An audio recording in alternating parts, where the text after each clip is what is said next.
ವಿಡಿಯೋನ ಕೊನೆವರೆಗೂ ಸ್ಕಿಪ್ ಮಾಡದೆ ನೋಡಿ. ನಿಮಗೇನಾದರೂ ಈ ವಿಡಿಯೋ ಇಷ್ಟ ಆಯಿತು ಅಂತಂದರೆ ನನ್ನ ಚಾನಲ್ನ ಸಬ್ಸ್ಕ್ರೈಬ್ ಮಾಡೋದು ಮರಿಬೇಡಿ. ಮೈ ಯೂಟ್ಯೂಬ್ ಚಾನಲ್ ನಾನು ಹಿಂದೆ ಲಾಲ್ಬಾಗ್ ಬೊಟಾನಿಕಲ್ ಗಾರ್ಡ್ದು ವ್ಲಾಗ್ ಅಪ್ಲೋಡ್ ಮಾಡಿದ್ನಲ್ಲ, ಇದು ಅದ್ರ ಕಂಟಿನ್ಯೂಷನ್ ವ್ಲಾಗ್ ಆಗಿರುತ್ತೆ. ನಾವು ಹೆಂಗೋ ಸ್ವಲ್ಪ ಬೇಗನೆ ಬಂದಿದ್ದೀವಿ. ಹೋದ ವರ್ಷ ಥರ ಆಗಿದ್ರೆ ಗುಡ್ಡು. ಅಪ್ಪಚ್ಚಿ ನೀನು ಅಪ್ಪಚ್ಚಿ, ನಮ್ಮ ಪನ್ನಗೇಶ ಏನು ಅಪ್ಪಚ್ಚಿ ಅಲ್ವ ಮಗನೆ. ನೋಡ್ರಿ ತಿಂಡಿನೂ ತಿಂದಂಗೆ ಬಂದಿದ್ದಾನೆ ಫ್ಲವರ್ ಶೋ ನೋಡಕ್ಕೆ. ನಾವೆಲ್ಲ ತಿಂಡಿ ತಿನ್ಕೊಂಬಂದ್ರೆ ಏನಿವು ಹೂವ ಸಾಕು ಮುಟ್ಟಬಾರ್ದು, ಹಾಳಾದ್ರೆ ಪಾಪ ಬೇರೆಯವ್ರು ನೋಡಕ್ಕಿರಲ್ಲಪ್ಪ. ನಾವು ಗ್ಲಾಸ್ ಹೌಸ್ನ ಮುಗಿಸ್ಕೊಂಡು ಹೊರಗಡೆ ಬಂದರೆ ಇವಾಗಂತೂ ತುಂಬ ಜನ ಬರ್ತಾಯಿದ್ರು. ಸರಿ ನಾವು ಎಕ್ಸಿಬಿಷನ್ ಎಲ್ಲ ನೋಡೋಣ ಅಂತ ಬಂದ್ವಿ. ಹಾಗೆ ಇಲ್ಲಿ ಸ್ವಲ್ಪ ಬನ್ನೆಲ್ಲ ತಿನ್ಕೊಂಡು ಹೋಗೋಣ ಅಂತ ಅಂದ್ಕೊಂಡು ಸ್ವಲ್ಪ ಸ್ನ್ಯಾಕ್ಸ್ ಎಲ್ಲ ತಿನ್ಕೊಂಡು ಹೋಗೋಣ, ಸ್ಟಾರ್ಟ್ ಮಾಡೋಣ, ಎಕ್ಸಿಬಿಷನ್ ಹೆಂಗಿರುತ್ತೆ ಏನೋ ಅಂತ ತಿನ್ಕೊಂಡು ಬರ್ತಿರ್ಬೇಕಾದ್ರೆ ಇಲ್ಲಿ ನೋಡಿ ಎಲ್ಲ ಥರ ಎಕ್ಸಿಬಿಷನ್ ಇತ್ತು. ಒಂಥರ ಚೆನ್ನಾಗಿತ್ತು ಎಲ್ಲನೂ. ಬೆಣ್ಣೆ ಗುಲ್ಕನ್ ಸ್ಟಾಲು, ಆಮೇಲೆ ಇದು ಸ್ನ್ಯಾಕ್ಸ್ ಇರುತ್ತಲ್ವ ಎಣ್ಣೆಲ್ಲ ಕರಿಯೋದು, ಆ ಥರ ರಾಗಿ ಬೋಟಿ, ಅದು ಇದು ಜೋಳದ್ದು ಹಪ್ಪಳ, ಮೆಕ್ಕೆಜೋಳದ್ದು, ಇದು ಹುರುಳಿಕಾಳು ಚಕ್ಲಿ, ಈ ಥರ ತುಂಬ ವೆರೈಟಿ ಸ್ನ್ಯಾಕ್ಸ್ ಎಲ್ಲ ಇತ್ತು. ನನಗಂತೂ ತುಂಬ ಇಷ್ಟ ಆಯಿತು. ನಾನು ರಾಗಿ ಬೋಟಿ ತೊಗೊಂಡೆ, ಅದನ್ನು ಸ್ವಲ್ಪ ಪ್ಯಾಕ್ ಮಾಡಿಕೊಡಿ ಅಂತ ಹೇಳಿದ್ವಿ. ಆಮೇಲೆ ಬೇರೆದು ನೋಡೋಣ, ಟೇಸ್ಟ್ ಮಾಡೋಣ ಯಾವ ಥರ ಇದೆ ಅಂತ ಅಂದ್ಬಿಟ್ಟು ಇದು ನೋಡಿ ಮೆಕ್ಕೆಜೋಳದ ಹಪ್ಪಳಲ್ಲಿ ತೋರಿಸ್ದಲ್ಲ, ಕರಿದ್ಮೇಲೆ ಈ ಥರ ಆಗಿರೋದು. ಸರಿ ಟೇಸ್ಟ್ ಮಾಡೋಣ ಅಂತ ಟೇಸ್ಟ್ ಮಾಡಿದ್ವಿ. ಒಂದು ಪ್ಯಾಕ್ ಬಂದು 100 ರೂಪೀಸ್ ಇತ್ತು. ತುಂಬ ಕಾಸ್ಟ್ಲಿ ಇತ್ತು ಅನಿಸ್ತು. ಬಟ್ ಏನು ಮಾಡೋದು, ನಾವು ಮಾಡೋಕ್ಕಾಗಲ್ವಲ್ಲ, ಅಷ್ಟು ಟೈಮ್ ಇರಲ್ವಲ್ಲ. ಅಟ್ಲೀಸ್ಟ್ ಈ ಥರ ಹೋದ ಕಡೆ ಆದರೂ ತೊಗೊಂಡ್ರೆ ಸ್ವಲ್ಪ ಟೇಸ್ಟ್ ಆದರೂ ಮಾಡ್ಬೋದು ಯಾವ ಥರ ಇರುತ್ತೆ ಏನು ಅಂತ. ಇದು ರಾಗಿ ಹಿಟ್ಟು ಅಂತ ಕೊಟ್ಟರು ಮಕ್ಕಳಿಗೆ, ಮಿಲ್ಲೆಕ್ಸ್ ಇರುತ್ತಲ್ಲ ಆ ಥರ. ಸರಿ ಅದನ್ನು ಚೆನ್ನಾಗಿತ್ತು. ಹಾಗೇನಾದರೂ ತಿನ್ಬೋದು ಅಥವಾ ಹಾಲು ಅಥವಾ ನೀರಲ್ಲಿ ಮಿಕ್ಸ್ ಮಾಡಿ ಕೊಡ್ಬೋದು ಅಂತ ಹೇಳಿದ್ರು. ನಾವು ಅದನ್ನೇನು ತೊಗೊಳಕ್ಕೆ ಹೋಗಲಿಲ್ಲ, ಇದಷ್ಟೇ ತೊಗೊಂಡ್ವಿ ರಾಗಿ ಬೋಟಿನ. ಸರಿ ನೆಕ್ಸ್ಟ್ ನೋಡೋಣ ಏನಿರುತ್ತೆ ಅಂತ ಅಂದ್ಬಿಟ್ಟು ನನ್ನ ಮಗ ಈ ಥರ ಹುಣ್ಸೆಹಣ್ಣು ಕೇಳ್ತಾ ಇದ್ದ. ನಾವು ಚಿಕ್ಕ ಮಕ್ಕಳು ಇದ್ದಾಗ ಈ ಥರ ಹುಣ್ಸೆಹಣ್ಣು ಅಂತ ಡೈಲಿ ಒಂದೊಂದು ತಿಂತಾಯಿದ್ವಿ. ಅವನಿಗೊಂದು ತೊಗೊಂಡು ಹಂಗೇ 10 ರೂಪೀಸ್ ಒಂದಂತೆ. ಸರಿ ಅಂತ ಅಂದ್ಬಿಟ್ಟು ಇನ್ನೇನು ಟೈಮ್ ಪಾಸು ಆಗಬೇಕಲ್ವ ನಾವು ನೋಡೋಕ್ಕೆ ಅಂತ ಅಂದ್ಬಿಟ್ಟು ತೊಗೊಂಡು ಮುಂದೆ ಹೋಗೋಣ ಅಂತ ಬಂದ್ವಿ. ಇಲ್ಲಿ ಮುಂದೆ ಬಂದರೆ ಇಲ್ಲಿ ನೀಮ್ ವುಡ್ಡಿಂದ ಮಾಡಿರೋದು ಇದೆಲ್ಲ ಕಿಚನ್ ಆಕ್ಸೆಸರೀಸ್ ಅಂತ ಹೇಳಿದ್ರು. ನನಗಂತೂ ತುಂಬ ಇಷ್ಟ ಆಯಿತು. ಬಟ್ ಪ್ರೈಸ್ ಅಂತೂ ತುಂಬ ಇತ್ತು.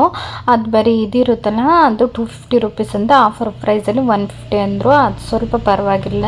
ಇನ್ನು ಕೂಂಬಾಗಲಿ ಲಟ್ಟಣಿಗೆ ಆಗಲಿ ಈ ಥರ ಏನು ಕಿಚನ್ ಆಕ್ಸೆಸರೀಸ್ ಇತ್ತು ಅದೆಲ್ಲ 700 800 ಇತ್ತು. ಬಟ್ ನನಗೆ ತುಂಬ ಕಾಸ್ಟ್ಲಿ ಆಗಿತ್ತು ಅಂತ ಅನ್ನಿಸ್ತು. ಬಟ್ ನನಗೆ ಇಷ್ಟ ಇದ್ರೂ ತೊಗೊಳಕ್ಕಾಗಲಿಲ್ಲ. ಸರಿ ಸುಮ್ಮನೆ ಯಾಕೆ ವೇಸ್ಟ್ ಮಾಡೋದಂತ ಅಂದ್ಬಿಟ್ಟು ಮುಂದೆ ಬಂದ್ವಿ. ಇಲ್ಲಿ ನೋಡಿ ಇದೆಲ್ಲ ಚನ್ನಪಟ್ಟಣದ ಬೊಂಬೆಗಳಂತೆ. ಇದು ಪರವಾಗಿಲ್ಲ ಮಕ್ಕಳಿಗೆಲ್ಲ ಅಂತ ಅನ್ನಿಸ್ತು. 30 ರೂಪೀಸು 50 ರೂಪೀಸು 400 500 ಈ ಥರ ಎಲ್ಲ ಇತ್ತು. ಈ ಥರ ತಳ್ಳದು ಮಕ್ಕಳಿಗೆ ಫಸ್ಟು ನಡೆಯೋದು ಕಲಿಯೋಕ್ಕೆ ಅದೆಲ್ಲನೂ 500 700 ಇತ್ತು. ಬಟ್ ಓಕೆ ಪರವಾಗಿಲ್ಲ ಅಂತ ಅನ್ನಿಸ್ತು. ಆ ಕಡೆಯಿಂದ ಮತ್ತು ಈ ಕಡೆಗೆ ಬಂದರೆ ಇಲ್ಲಿ ಟೇಸ್ಟ್ ಮಾಡೋಕ್ಕೆಲ್ಲ ಕೊಡ್ತಾಯಿದ್ರು. ಮಿಲ್ಲೆಕ್ಸ್ ಮದರ್ ರೂಟು ಚೆನ್ನಾಗಿದೆ ಅಂತ ಅನ್ನಿಸ್ತು. ಬಟ್ ನಾನು ಹೋಮ್ಮೇಡ್ ಮಾಡಿರೋದ್ರಿಂದ ಅದೇನು ಬೇಡ ಅಂತ ಅಂದ್ಕೊಂಡು ಸುಮ್ಮನೆ ಹೆಂಗಿರುತ್ತೆ ಅಂತ ನಾನು ಇಲ್ಲಿವರೆಗೂ ಮಿಲ್ಲೆಕ್ಸ್ ಮದರ್ ರೂಟನ್ನ ಟೇಸ್ಟೇ ಮಾಡಿರಲಿಲ್ಲ. ನೋಡೋಣ ಅಂತ ಮಾಡಿದೆ. ಚೆನ್ನಾಗಿತ್ತು, ಪರವಾಗಿಲ್ಲ ಅಂತ ಅನ್ನಿಸ್ತು. ಸರಿ ಅಂತ ಅಂದ್ಬಿಟ್ಟು ಒಂದು ಪ್ಯಾಕಿಗೆ 450 ರೂಪೀಸ್ ಅಂತೆ. ನನಗೆ ಕೇಳಿನ ಶಾಕ್ ಆಯಿತು, ಏನಪ್ಪ ಇಷ್ಟು ಕಾಸ್ಟ್ಲಿನಾ ಅಂತ ಅನ್ನಿಸ್ತು.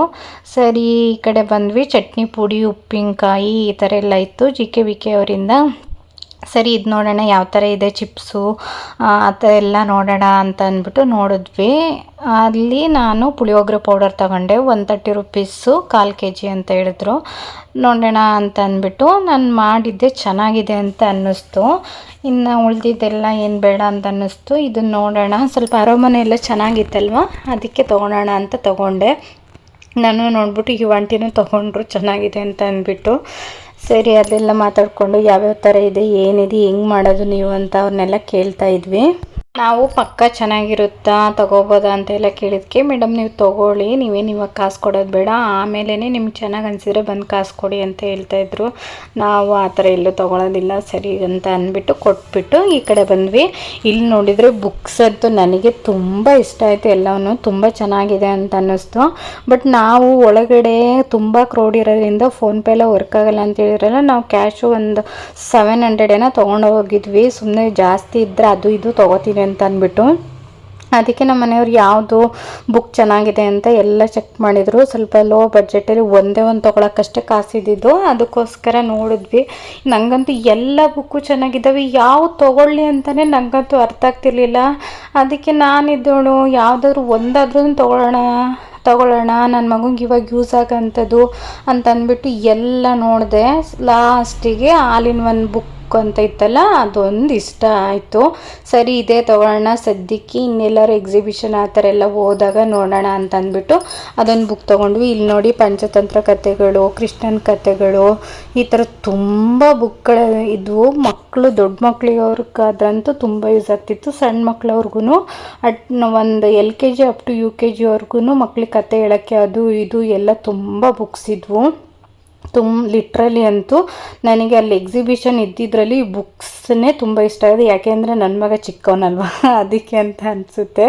ಸರಿ ಅಂತ ಅಂದ್ಬಿಟ್ಟು ಆಲ್ ಇನ್ ಒನ್ ಬುಕ್ ತೊಗೊಂಡು ಬಂದ್ವಿ. ಇಲ್ಲಿ ನೋಡಿ ಅವ್ನು ಹುಣಸೆಹಣ್ಣು ತಕ್ಕೊಟ್ಟಿದ್ವಲ್ಲ, ಅದನ್ನು ನನ್ನ ಮಗ ಸ್ವಲ್ಪ ತಿಂದ್ಬಿಟ್ಟು ಕೊಟ್ಬಿಟ್ಟಿದ್ದಾನೆ. ಅದಕ್ಕೆ ನಮ್ಮ ಮನೆಯವ್ರು ತಿಂತಿದ್ದಾರೆ. ಆ ಹುಣಸೆಹಣ್ಣನ್ನ ಹೆಂಗೆ ತಿಂತಿದ್ದಾರೆ ನೋಡ್ರಿ ಇವರಂತೂ. ಕೊಡು ನನಗೆ ನೋಡ್ರಿ.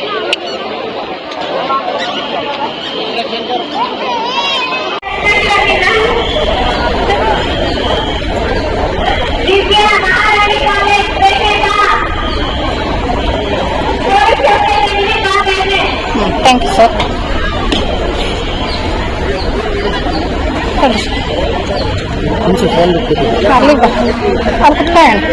ಹಾಗೆ ಪೊಲೀಸವರು ಊಟ ಹಾಕಿಸ್ಕೊಟ್ರು, ಮಗು ಇದೆಯಲ್ಲ ಅಂತಂದ್ಬಿಟ್ಟು ತಿನ್ಕೊಂಡು ಬಂದ್ವಿ. ಸರಿ ಸಂಜೆ ಆಯ್ತಲ್ವ, ಏನಾದರೂ ಅಡುಗೆ ಮಾಡ್ಕೊಳ್ಳೋಣ ಅಂತ ಅಂದ್ಬಿಟ್ಟು ಏನು ಮಾಡೋದಂತ ಯೋಚನೆ ಮಾಡ್ತಾಯಿದ್ದೆ. ಸ್ವಲ್ಪ ತರಕಾರಿ ಇರೋದ್ರೆಲ್ಲ ಖಾಲಿ ಆಗಿಬಿಟ್ರೆ ಹೊಸ ತರಕಾರಿಗಳನ್ನ ರೀಸ್ಟೋರ್ ಮಾಡ್ಬೋದಲ್ಲ ಅಂತ ಅಂದ್ಕೊಂಡು, ಕ್ಯಾರೆಟ್ ಇತ್ತು, ಅದಕ್ಕೆ ಕ್ಯಾರೆಟ್ ಪಲ್ಯನ ಮಾಡೋಣ ಅಂತ ಅಂದ್ಕೊಂಡು ತೊಗೊಂಡು ಬಂದೆ.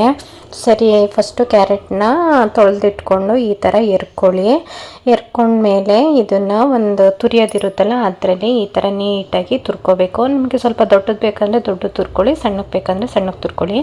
ನನಗೆ ದೊಡ್ಡಕ್ಕೆ ಇದ್ದರೆ ತುರಿಯೋದು ತುಂಬ ಇಷ್ಟ ಆಗುತ್ತೆ, ಅದಕ್ಕೋಸ್ಕರ ನೋಡಿ ಸಣ್ಣದ್ರಲ್ಲಿ ತುರ್ತಿ ಅದು ಯಾಕೋ ತುಂಬ ಸಣ್ಣ ಅನ್ನಿಸ್ತು, ಅದಕ್ಕೋಸ್ಕರ ಈ ಥರ ದೊಡ್ಡದ್ರಲ್ಲಿ ತುರ್ಕೋತಿದ್ದೀನಿ. ಇದೇ ಥರ ನಾನು ಒಂದು 4 ಕ್ಯಾರೆಟ್ ತೊಗೊಂಡಿದ್ದೀನಿ, ದೊಡ್ಡದು ಅಷ್ಟೂ ಈ ಥರ ಎರೆದು ನೀಟಾಗಿ ತುರಿದಿಟ್ಕೋತೀನಿ. ಕ್ಯಾರೆಟ್ ಪಲ್ಯಕ್ಕೆ ಗೋಧಿ ದೋಸೆ ಅಂತೂ ತುಂಬ ಚೆನ್ನಾಗಿರುತ್ತೆ, ಚಪಾತಿನೂ ಚೆನ್ನಾಗಿರುತ್ತೆ, ದೋಸೆ ಅಂತೂ ಸಖತ್ ಕಾಂಬಿನೇಷನು. ಅದರಲ್ಲಿ ಎಕ್ಸ್ಪೆಷಲಿ ಗೋಧಿ ದೋಸೆ ಅಂತೂ ತುಂಬ ಚೆನ್ನಾಗಿರುತ್ತೆ. ಅದಕ್ಕೆ ಕ್ಯಾರೆಟ್ ಪಲ್ಯ ಜೊತೆಗೆ ಗೋಧಿ ದೋಸೆ ಮಾಡ್ಕೊಳ್ಳೋಣ ಅಂತ ಎಲ್ಲ ಬ್ಯಾಟರ್ ಎಲ್ಲ ರೆಡಿ ಮಾಡಿ ಇಟ್ಟಿದ್ದೀನಿ.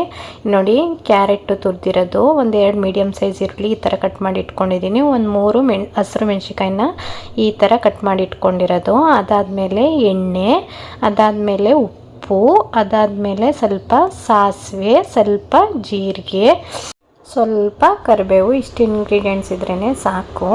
ಇವಾಗ ನೋಡಿ ದೋಸೆ ಬ್ಯಾಟರ್ನ ಈ ಥರ ರೆಡಿ ಮಾಡಿ ಇಟ್ಕೊಂಡಿದ್ದೆನಲ್ಲ, ಅದೊಂದು 1/4 ಗಂಟೆ ಆದ್ರೇ ಸಾಕು, ಚೆನ್ನಾಗಿ ಆಗಿರುತ್ತೆ. ಅಷ್ಟರಲ್ಲಿ ಪಲ್ಯ ಮಾಡ್ಕೊಂಡಿರೋಣ ಅಂತ ಅಂದ್ಬಿಟ್ಟು ಇನ್ಸ್ಟೆಂಟಾಗಿ ಮಾಡ್ಕೊತಿರೋದು ನಾನು ಗೋಧಿ ದೋಸೆನ. 10 ನಿಮಿಷಕ್ಕೇ ಬ್ಯಾಟರ್ ಈ ಥರ ರೆಡಿ ಮಾಡಿ ಇಟ್ಕೊಬಿಟ್ಟೆ. ಸರಿ ಇವಾಗ ಪಲ್ಯ ಎಲ್ಲ ಮಾಡಿಕೊಂಡ್ರೆ ಈಸಿ ಆಗುತ್ತೆ, ಆಮೇಲೆ ದೋಸೆ ಹಾಕೋಬೋದು ಅಂತ ಅಂದ್ಬಿಟ್ಟು ಬ್ಯಾಟರ್ ಅಂತೂ ಚೆನ್ನಾಗಿ ರೆಡಿ ಆಗ್ತಿದೆ. ಒಂದು 5 ನಿಮಿಷ ಆಗಲಿ ಅಂತ ಒಂದ್ಸಲಿ ಚೆಕ್ ಮಾಡಿಕೊಂಡೆ ಯಾವ ಥರ ಇದೆ ಕನ್ಸಿಸ್ಟೆನ್ಸಿ ಅಂತ ಎಲ್ಲ. ಈಗ ಕ್ಯಾರೆಟ್ ಪಲ್ಯ ಯಾವ ಥರ ಮಾಡೋದು ಅಂತ ತೋರಿಸ್ತೀನಿ ಬನ್ನಿ. ಮೊದಲು ಒಂದು ಬಾಣಲೆಗೆ ಒಂದು ಸ್ವಲ್ಪ ಆಯಿಲ್ಲು, ಅದು ಸ್ವಲ್ಪ ಕಾಯ್ದ ಮೇಲೆ ಸಾಸಿವೆ ಮತ್ತು ಜೀರಿಗೆ ಎತ್ತಿಟ್ಕೊಂಡಿದ್ವಲ್ಲ ಅದು ಸ್ವಲ್ಪ ಚಿಟಪಟ ಅಂತ ಅಂದ ತಕ್ಷಣವೇ ಕರಿಬೇವು ಹಾಕ್ಕೊಳ್ಳಿ, ಮೀಡಿಯಮ್ ಫ್ಲೇಮಲ್ಲಿ ಇಟ್ಕೊಳ್ಳಿ. ಅದಾದಮೇಲೆ ಒಂದು 3 ಮೆಣಸಿನ್ಕಾಯಿನ ಕಟ್ ಮಾಡಿ ಇಟ್ಕೊಂಡಿರೋದು ಈ ಥರ ಆ್ಯಡ್ ಮಾಡ್ಕೋಬೇಕು. ಅದಾದಮೇಲೆ 2 ಮೀಡಿಯಮ್ ಸೈಜ್ ಈರುಳ್ಳಿನ ಈ ಥರ ಹಾಕ್ಕೊಂಡು ಒಂದು 3 ನಿಮಿಷ ಈ ಥರ ನೀಟಾಗಿ ಬಾಡಿಸ್ಕೋಬೇಕು. ಸ್ವಲ್ಪ ಉಪ್ಪನ್ನ ಈ ಥರ ಆ್ಯಡ್ ಮಾಡಿದ್ರೆ ಬೇಗ ಬಾಡುತ್ತೆ ಅಂತ ಅಂದ್ಬಿಟ್ಟು ನಾನು ಉಪ್ಪನ್ನ ಆ್ಯಡ್ ಮಾಡ್ಕೋತಿರೋದು. ಅದಾದಮೇಲೆ ತುರಿದಿಟ್ಕೊಂಡಿದ್ವಲ್ಲ ಆ ಕ್ಯಾರೆಟ್ ತುರಿನ ಈ ಥರ ಸೇರಿಸ್ಕೊಡಿ, ಸ್ವಲ್ಪ ದಪ್ಪ ತುರ್ಕೊಂಡಿದ್ರೆ ತುಂಬ ಚೆನ್ನಾಗಿರುತ್ತೆ ಕ್ಯಾರೆಟ್ ಪಲ್ಯ. ಅದಾದಮೇಲೆ ಒಂದು 3 ನಿಮಿಷ ಈ ಥರ ಬಾಡಿಸ್ಕೊಡಿ ನೀಟಾಗಿ. ಬಾಡಬೇಕದು. ಕ್ಯಾರೆಟು ಈ ಥರ ಬಾಡಿಸ್ಬೇಕಾದ್ರೇ ಸ್ವಲ್ಪ ನೀರನ್ನು ಆ್ಯಡ್ ಮಾಡ್ಕೊಳ್ಳಿ.